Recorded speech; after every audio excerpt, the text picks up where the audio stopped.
Hello hi అండి, అందరికీ నమస్కారం. ఈరోజు మన ఛానల్లో కరెంట్ అఫైర్స్ వచ్చేసి మాత్రం 2025 డిసెంబర్ 1 to 15th వరకు ఉంటాయి. సో కాంపిటేటివ్ కానీ ఇంటర్న్స్ సెక్షన్స్ కానీ కరెంట్ అఫైర్స్ అయితే must and should. So current affairs లేకుండా ఏ ఎగ్జామ్ అయితే ఉండదు, కనీసం ఒకటి రెండు బిట్లైనా వచ్చేస్తాయి. సో ఒకటి రెండు ఆన్సర్లైనా మనకి కాంపిటేటివ్ ఎగ్జామ్స్లో ఎంతో ఇంపార్టెంట్ అన్నమాట. సో కావాలనుకున్న వాళ్ళు మన ఛానల్ని ఫాలో అవ్వండి, సబ్స్క్రైబ్ చేసుకోండి. అంతేకాకుండా మీ ఫ్రెండ్స్ అండ్ ఫ్యామిలీ మెంబర్స్కి షేర్ చేయండి. సో మనం ముందుగా ఈరోజు కార్బన్ డయాక్సైడ్ స్థాయిలకు వర్షాధార అరణ్యాలు ఏ రకంగా ప్రతిస్పందిస్తాయో తెలుసుకునేందుకు అమెజాన్ ఫేజ్ ప్రాజెక్టును ప్రారంభించింది. అయితే FACE అంటే ఏమిటి అంటే ఫేజ్ అంటే ఏమిటి? కార్బన్ డయాక్సైడ్ స్థాయిలకు వర్షాధార అరణ్యాలు ఏ రకంగా ప్రతిస్పందిస్తాయో తెలుసుకునేందుకు అమెజాన్ ఏం చేసిందంటే ఫేజ్ ప్రాజెక్ట్ అయితే ప్రారంభించింది. అయితే ఇందులో ఫేజ్ అంటే ఏమిటి అంటే ఫేజ్ అంటే ఏంటంటే free air carbon dioxide enrichment CO2 enrichment, free air CO2 enrichment.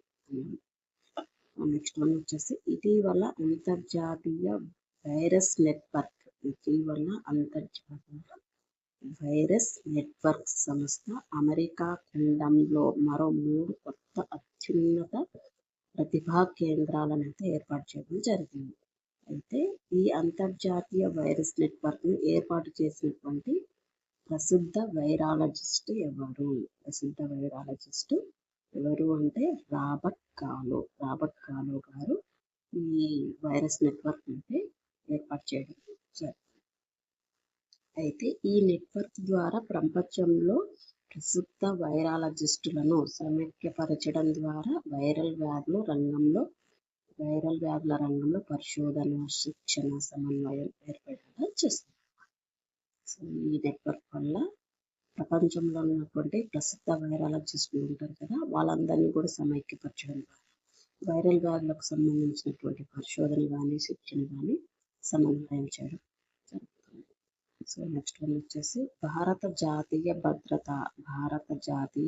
భద్రత సెక్యూరిటీ గార్డ్ భారత జాతీయ భద్రతా దళాలు ఇటీవల ఒక కొత్త ఆపరేషన్ కేంద్రాన్ని ఇక్కడ ప్రారంభించడం జరిగింది. వాళ్ళు ఒక కొత్త ఆపరేషన్ కేంద్రాన్ని అయితే ప్రారంభించారనమాట. సో అది ఎక్కడ అంటే అయోధ్యలో ప్రారంభించడం జరిగింది. నెక్స్ట్ వచ్చేసి ఇటీవల ఈశాన్య సరిహద్దు రైల్వే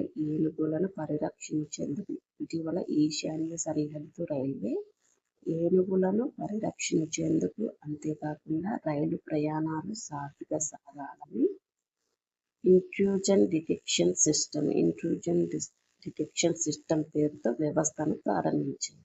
అయితే ఇది ఏ సాంకేతికతను ఉపయోగిస్తుంది అయితే ఈశాన్య సరిహద్దు రైలు ప్రారంభించినటువంటి ఇంట్రూజన్ డిటెక్షన్ సంస్థ ఏ సాంకేతికతను ఉపయోగించుకుంటుంది అంటే ఫైబర్ ఆప్టిక్ ఎకౌస్టిక్ సెన్సింగ్ అనే సాంకేతికతను అయితే ఉపయోగించుకోవడం జరుగుతుంది. నెక్స్ట్ వన్ వచ్చేసి 2025లో జరిగిన ప్రపంచ పారా అథ్లెటిక్స్ ఛాంపియన్షిప్లో పోటీలు భారత్ ర్యాంక్ ఎంత?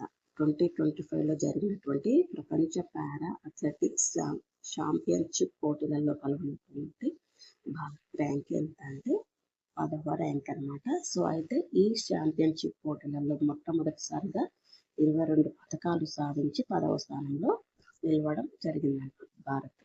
సో అందులో ఏమేమి పథకాలు ఉన్నాయి అంటే 6 స్వర్ణ పథకాలు ఉన్నాయి, 9 రజత పథకాలు ఉన్నాయి, 7 కాంస్య పథకాలు అయితే. సో నెక్స్ట్ వన్ వచ్చేసి 2024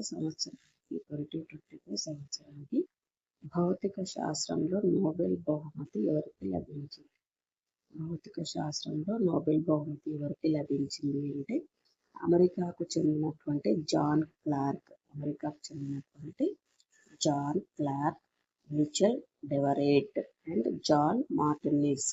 ఈ ముగ్గురికి అయితే నోబెల్ బహుమతి అయితే లభించింది. అయితే ఈ John Clarke, Michel Devoret, John Martinis ఏ రకం సాంకేతికతల భవిష్యత్తు తరం పైన జరిపిన పరిశోధనలకు నోబెల్ బహుమతి పొందారు. అయితే John Clarke, Michel Devoret, John Martinis ఏ రకమైనటువంటి సాంకేతికతల భవిష్యత్తు తరం పైన ఉంటుంది అన్నటువంటి పరిశోధనలకు నోబెల్ బహుమతి అయితే లభించింది అనమాట. అది క్వాంటం సాంకేతికతలు. అయితే ఎలక్ట్రిక్ సర్క్యూట్లలో microscopic quantum mechanical tunnelling and energy quantization అనే అంశంలో పరిశోధనలు చేసినందుకు గాను వీళ్ళకి నోబెల్ బహుమతి పొందారు. సో ఇది అన్నమాట ఈరోజు మన ఛానల్లో కరెంట్ అఫైర్స్. ప్లీజ్ షేర్ చేయండి, లైక్ చేయండి అండ్ మన ఛానల్ని సబ్స్క్రైబ్ చేసుకోండి. అంతేకాకుండా మన ఛానల్లో డైలీ కాకుండా కూడా ఆల్టర్నేట్ డేస్లోనైనా నేను కరెంట్ అఫైర్స్ అయితే మీకు నోట్స్ ఇస్తాను. సో మన ఛానల్ని ఫాలో అవ్వండి. సో ఒకవేళ లేట్ అయినా, ఏదైనా వర్క్ బిజీలో ఉండి లేట్ అయినా కూడా ఖచ్చితంగా మీకైతే నోట్స్ ఇస్తాను మీకు. So and me friends and family members video share చేయండి. అంతేకాకుండా కరెంట్ అఫైర్స్ నేను ఇస్తున్నటువంటి ఈ కరెంట్ అఫైర్స్ న్యూస్ మీకు కావాలి అనుకుంటే యూట్యూబ్లో అయితే సెర్చ్ చేయడం కుదరదండి. బట్టి ఇన్స్టాగ్రామ్ లింక్ అయితే నేను డిస్క్రిప్షన్లో ఇస్తాను, అక్కడ నేను మెసేజ్ అయితే చేయండి. Thank you. Keep watching.